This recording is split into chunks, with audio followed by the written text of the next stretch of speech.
And joining us now is Mayor Lee Pratt. And Lee, a big announcement recently for the city of Cranbrook.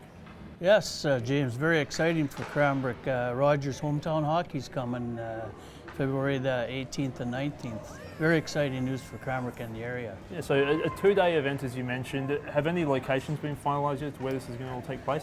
They're still working on the final locations, but my understanding is it's going to be either downtown on Baker Street or it will be in the parking lot of Western Financial Place here.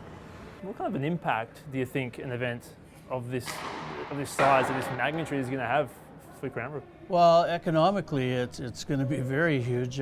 We've been told there's 14 truck and trailers coming to town, and I think there's something like 65 rooms needed just for the setup crew. We're thinking that realistically that this could easily bring 5,000 people to Cranbrook.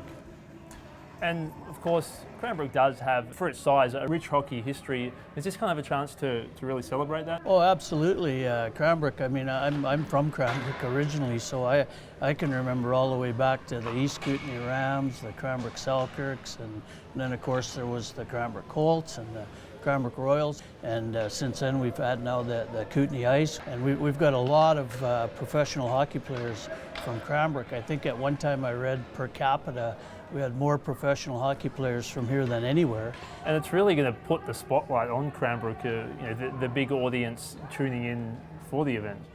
Oh, absolutely.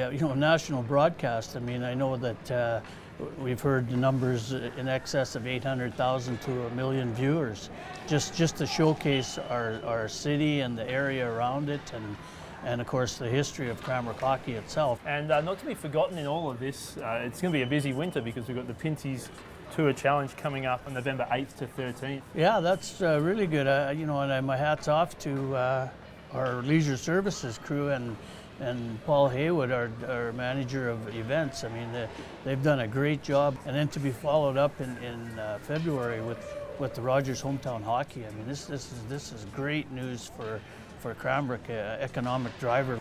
And of course, the Tour Challenge is an even bigger event. What type of boost do you think that's going to give to the economy here in Cranbrook? Well, I'm sure you're not going to be able to get a hotel room from Cranbrook, within Cranbrook or Kimberley for the curling especially, and all those people living in hotels are going to be in the restaurants and doing some shopping and that. So economically, I mean, we'll try to figure out some numbers after the fact, but it's going to be in the millions of dollars, I'm sure. All right, Lee, well, thanks very much for joining us. And we look forward to hearing more details when they come out in the coming months. Good, well, thank you for the opportunity.